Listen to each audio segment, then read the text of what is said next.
আছে তারা অনুষ্ঠান শুনুন, যারা আমরা আছি আমরা একসাথে ভিড় করবেন না, অল্প জায়গা আছে, ঠিক আছে? 10টা শেষ করা আছে, 10 মিনিট আছে। ভাই শুনেন শুনেন, আপনারা বিরক্ত হবেন না। আর 10টায় উনি শেষ করে প্রোগ্রাম শেষ করার কথা আছে, 10টাতে শেষ হবে। এখানে অনেক প্রশ্ন আছে, আর জবাব দিতে গেলে রাত্রি পার। হ্যাঁ, তুলনামূলক জরুরি জিনিসকে দেওয়া হচ্ছে।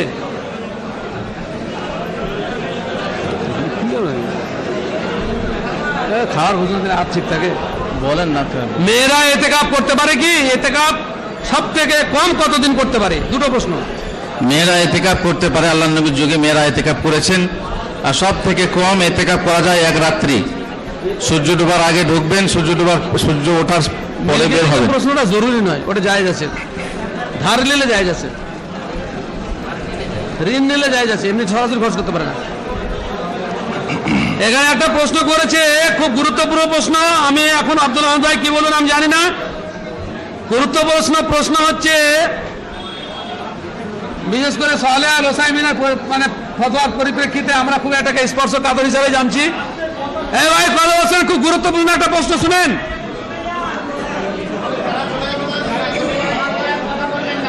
আপনার চুপচাপ যান। যে সমস্ত কসাই গরু জবাই করে কিন্তু তারা নামাজ পড়ে না, সেই সমস্ত কসাইয়ের মাংস খাওয়া জায়েজ কি না? আমাদের ফতোয়া মতে বেনামাজির জবাই করা গরু গোশত খাওয়া জায়েজ নয়। আলহামদুলিল্লাহ, জাযাকাল্লাহু খাইরান। বেনামাজির হাতে জবাই করা ছাগল, মুরগি, গরুর গোশত খাওয়া জায়েজ নয়। যে জবাই করবে তাকে নামাজি হতে হবে। আপনারা যারা বাজারে মাংস কেনেন তারা সাবধানে কিনবেন। চেনা পরিচিত নামাজি লোক জবাই করলে, আর শুধু নামাজি হলেই হবে না, মাজারি হলেও তার হাতে খাওয়া জায়েজ নয়। যদি কোনো নামাজি হয় আবার সে মাজারি হয়, তাহলে পরে তার জবাই খাওয়া জায়েজ নয়। ওটা একটা প্রশ্ন ছিল, ভালো, জাযাকাল্লাহ। বলছে যে পীরের নামে যে সমস্ত ভোজ অনুষ্ঠান হয় সেগুলো খাওয়া জায়েজ কিনা? সেই ভোজ অনুষ্ঠানে অংশগ্রহণ করা জায়েজ নয়।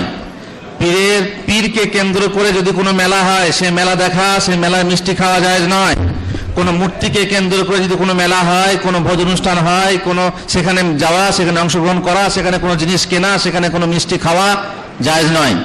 বলবেন মার্কেটে খাওয়া চলবে, কিন্তু মার্কেটে কোনো থাকে না, উদ্দেশ্য থাকে না। ওখানে বিশেষ উদ্দেশ্য উরস, বিশেষ উদ্দেশ্য পূজা, এই হিসাবে সেখানকার মিষ্টি, সেখানকার জিনিস জায়েজ নয়। বলছে যে যে সমস্ত প্যান্ট পরে লোক চাকরি করতে যাচ্ছে, টাইট হওয়ার কারণে তারা দাঁড়িয়ে পেশাব করছে, আবার তারপরে সেই প্যান্টে নামাজ পড়ছে তাড়াতাড়ি করে ওযু করে, এতে কিরকম কি হবে? যদি প্যান্টে পেশাব না লাগে তাহলে কোনো সমস্যা না। আর যদি ভাবেন নিশ্চিতভাবে পেশাব লাগে, তাহলে তার নামাজ হবে না। সহজ কথা।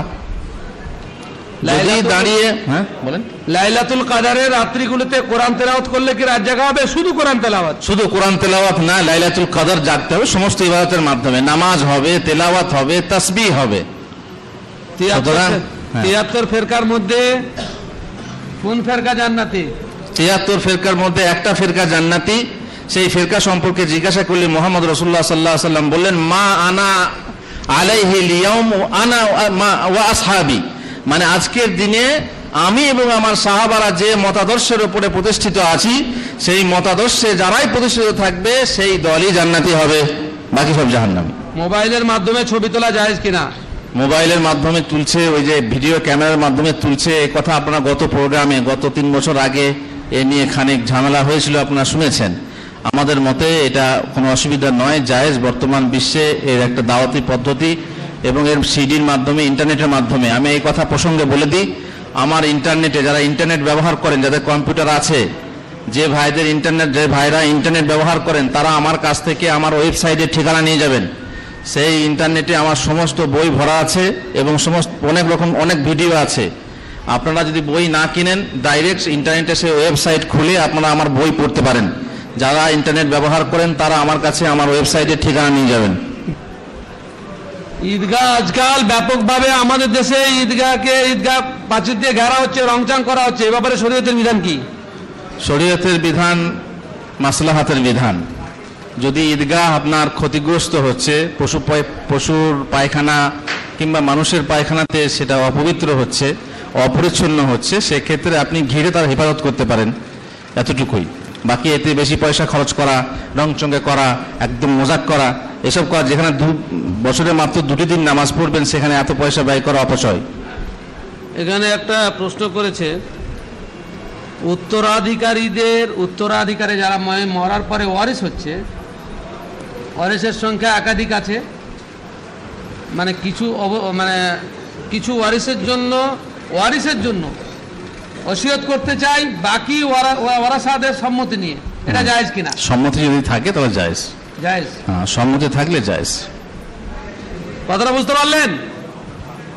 কোন ব্যক্তি মরার আগে যারা মরার পরে যারা তার সম্পত্তির অংশীদার হবে, যারা অংশীদার করে, ধরেন 6টা ভাই আছে, 3টা ভাই খুব বড় লোক হয়ে গেছে, 3টা ভাই দুর্বল আছে, সব ভাই যদি অনুমতি দেয় বাপকে যে 3টার জন্য কিছু ওসিয়ত করে যান, সেটা করতে পারে যদি সকলে সম্মত হয়।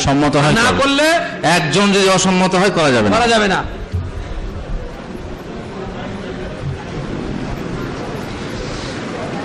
দোকানে জাদু করেছে, সমাধান কি? জাদু কাটান কোরআনের আয়াত দিয়ে, কোনো জাদু দিয়ে জাদু কাটাবেন না। যে শিরকি চিকিৎসার মাধ্যমে জাদু কাটায় তার কাছে যাবেন না। কোরআনে আয়াত পড়ে জাদু কাটাতে জানে, সূরা ফালাক নাস পড়ে তার কাছে যান, জাদু কেটে যাবে। আল্লাহ নবীকে জাদু করা হয়েছিল, কেটে গেছে সূরা নাস ও ফালাকের মাধ্যমে।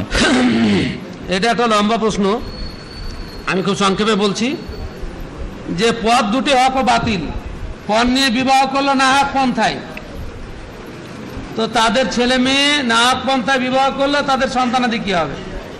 আর যারা এই না হককে সাহায্য করছে তাদের অবস্থা কি হবে? পণ নেওয়া হারাম, পণ দেওয়া হারাম। পণ নেওয়া হারাম, পণ দেওয়া হারাম, কিন্তু কেউ যদি দিতে বাধ্য হয় সেটা আলাদা কথা। পণ নিয়ে যে বিয়ে করছে সে হারাম খাচ্ছে, তবে বিয়েটা তার হারাম নয়, বিয়েটা অশুদ্ধ হবে না, ফলে তার ব্যভিচার হবে না। আর ব্যভিচার যখন হবে না তখন তার সন্তানরা হারাম হবে না। কিন্তু পণ নেওয়ার জন্য, ঘুষ নেওয়ার জন্য যে কাবিরা গুনাহ হয়, সে কাবিরা গুনাহে সে গুনাহগার থাকবে। তার জন্য ওয়াজিব হলো শ্বশুরের কাছ থেকে যে পণ নিয়েছে সেই পণ ফিরিয়ে দেওয়া মৃত্যুর আগে পর্যন্ত, এবং আল্লাহর কাছে তওবা করা, নচেত আল্লাহর কাছে ধরা খাবে।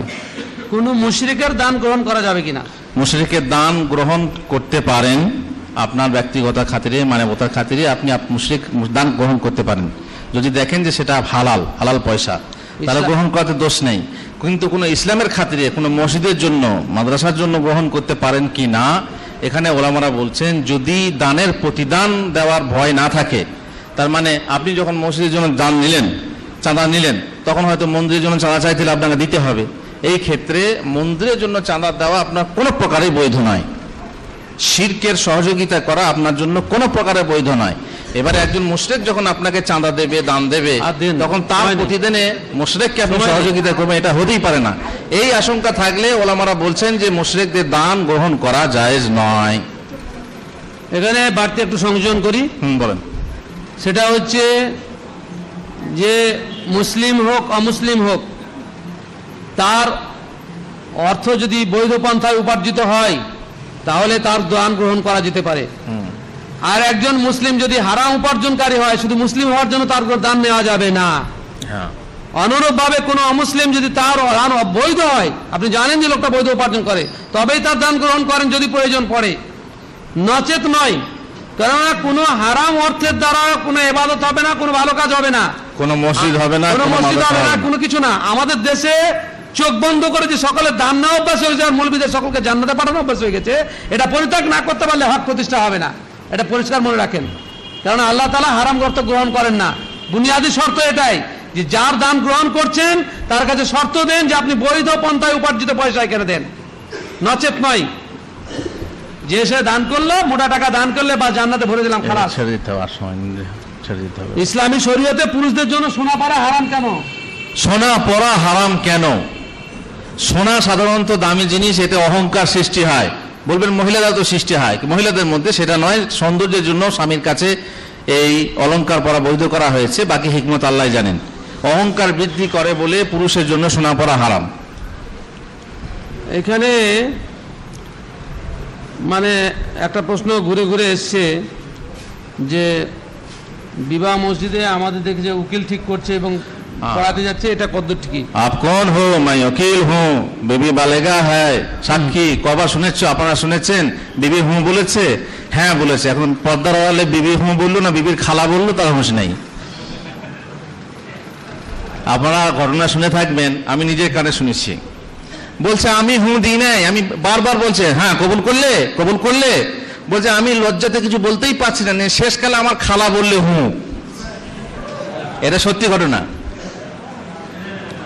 এই কাণ্ড, এই নাটক করার কি প্রয়োজন আছে? শরীয়তে আছে এরকম? অনুমতি নিতে হবে কার কাছে? সাক্ষী, অনুমতির উপরে সাক্ষী রাখতে হবে কার? মেয়ের না ছেলের? শরীয়তে স্পষ্ট, কিন্তু আমরা সেটাকে কঠিন বানিয়ে নিয়েছি। অনুমতি নেবে বাপ, ওলি যে হবে, ওলি অনুমতি নিয়ে মনসা বলুন মনসা আমার বিয়ে পড়িয়ে দেন। ছেলে কি বলে ইমাম সাহেব বা কাজী সাহেব যখন বিয়ে পড়াবেন, এই বিয়েতে যে সাক্ষী লাগবে এর কথার উপরে সাক্ষী লাগবে। মেয়ে হু বলছে, তার সাক্ষীর কোনো প্রয়োজন নেই, যেহেতু বাপ উনি চলে এসেছে। সাক্ষী লাগবে ছেলে যখন কবুল করছে, তুমি কি স্ত্রী বলে গ্রহণ করলে, তখন যে বলবে হ্যাঁ, তার কথার উপরে দুজন সাক্ষী লাগবে। একবার বলবে, বিয়ে হয়ে যাবে। যেখানে মজলিস ভরা লোক সেখানে দুজনকে নির্ধারণ করাটা কি ব্যাপার? যেখানে মজলিস ভরা আছে কমসে কম দুজন বলছে আর কি। আমি কমসে কম আমাদের গোটা মজলিস ভর্তি আছে, সেখানে বলছে তুমি সাক্ষী, আর বাকি লোকগুলো সাক্ষী নয়, সাক্ষী, কিন্তু কমসে কম দুজন। সেই জন্য মিনিমাম দুজনের সামনে বিয়ে হতে হবে। ভরা লোক তাহলে দুজনকে নির্দিষ্ট করে শরীয়ত সম্মত নয়, এটা মনে করে রাখবেন। আচ্ছা, গান বাজনা, নাটক, অভিনয় ইত্যাদি শিক্ষামূলক উদ্দেশ্যে করা যাবে কি না? শিক্ষামূলক উদ্দেশ্যে, কোন সৎ উদ্দেশ্যে অসৎকে ব্যবহার করা যাবে না। এটা ইহুদিদের বাজনাটাই তো অসৎ শিক্ষা। কোন সৎ উদ্দেশ্যে কোন অসৎ জিনিসকে ব্যবহার করা যাবে না। কবরে লাশ নামাবার মাটি দেওয়ার নিয়ম কি? কবরে লাশ নামাবার মাটি দেওয়ার নিয়ম তো আপনারা কিভাবে জানেন। নামাবে, কিভাবে মাটি দেবে? মাথার দিকটা আগে নামাবেন, উত্তর দিক থেকে নামাবেন, তারপরে সইয়ে দেবেন, তারপরে কেবলা মুখে মুখটা ফিরিয়ে দেবেন, একটু কেবলা মুখে কাত করে দেবেন। তারপরে যে নিয়ম আপনারা জানেন, বাঁশ দিয়ে হোক, কবলে হাত হোক। মেয়েদের মেন্সের অবস্থায় কোরআন তথা ইসলামী বই পড়া জায়েজ কিনা? কোরআন স্পর্শ করে পড়া জায়েজ নয়। কোরআন স্পর্শ করে পড়া জায়েজ নয়। তবে যদি ভুলে যাওয়ার আশঙ্কা করে, স্পর্শ না করে পড়তে পারে, বাকি তফসির পড়তে পারে, ইসলামী অন্যান্য বই পড়তে পারে। যদিও তাদের দু একটা আয়াত থাকে, আয়াতে হাত দেবে না, আয়াতে স্পর্শ করবে না। হ্যাঁ, বিদ্যার্থীও কোরআন স্পর্শ করবে না, না করবে না। কোনো মতেই ওই মহিলার জন্য কোরআন স্পর্শ করা জায়েজ নয়। সে সময়ে সে কোরআন স্পর্শ না করেই শিক্ষা গ্রহণ করবে। যে মানুষ মারা গেছে তার নামে কোরবানি, যে মানুষ মারা গেছে তার নামে কোরবানি সুন্নত নয়, বিধেয় নয়। কোরবানি জ্যান্ত মানুষদের জন্য। তবে আপনার ওই কোরবানির সওয়াবে মরা মানুষকে শরীক করতে পারেন। যেমন আপনি কোরবানি দিলেন একটা গরু, এক ভাগ আপনার জন্য, এক ভাগ আপনার মরা বাপের জন্য, এটা বিধেয় নয়। আপনি একটা খাসি কোরবানি দেন সুন্নত, সেই ক্ষেত্রে আপনি যখন জবাই করবেন তখন বলবেন আল্লাহুম্মা হাযা মিনকা লাক, আল্লাহুম্মা হাযা মিন্নি ওয়া মিন আহলি বাইতি। যখন বলবেন তখন আপনি আপনার নিয়তে স্মরণ করবেন আপনার আব্বাকেও, যে মারা গেছে। সওয়াবে তাকেও শরীক করে নেবেন এবং বাড়ির লোক সকলকে শরীক করে নেবেন, সবাই সওয়াব পাবে। পৃথক কোরবানি দেওয়া জায়েজ নয়। ভাই আর কেউ প্রশ্ন দিবেন না? শেষ। চলে না, সময় নেই আমাদের যেতে। হ্যাঁ, বাস একটা প্রশ্ন, শেষ প্রশ্ন, আর দেখিয়ে কি আছে। আপনারা ধীরে ধীরে উঠুন, না হয় রাত হয়ে যাবে বেশি। বাকি যারা প্রশ্নের উত্তর পাননি লাইব্রেরি থেকে জেনে নেবেন ইনশাআল্লাহ। তিনি টেলিফোনের মাধ্যমে হোক, নিজে জানলে কিংবা কোনো বই থেকে উত্তর দিয়ে দেবেন। সর্বপ্রথম কে শহীদ হয়েছিল ইসলামে? সর্বপ্রথম শহীদ কে হন? হ্যাঁ, সুমাইয়া। না, চলবে না ভাই। একটা প্রশ্ন করেছে, এটাই শেষ প্রশ্নের উত্তর, বাকি উত্তর দেওয়া সম্ভব নয়।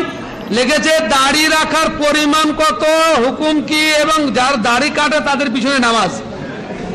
একসাথে এতগুলো প্রশ্ন। খালাস, আল্লাহ উত্তর দেওয়া সম্ভব, এটাই উত্তর দিয়ে খালাস। না, সুদ আছে, সুদে অংশগ্রহণ করা যাবে না। দাড়ি রাখা হুকুমটা কি? প্রথমে ইসলামের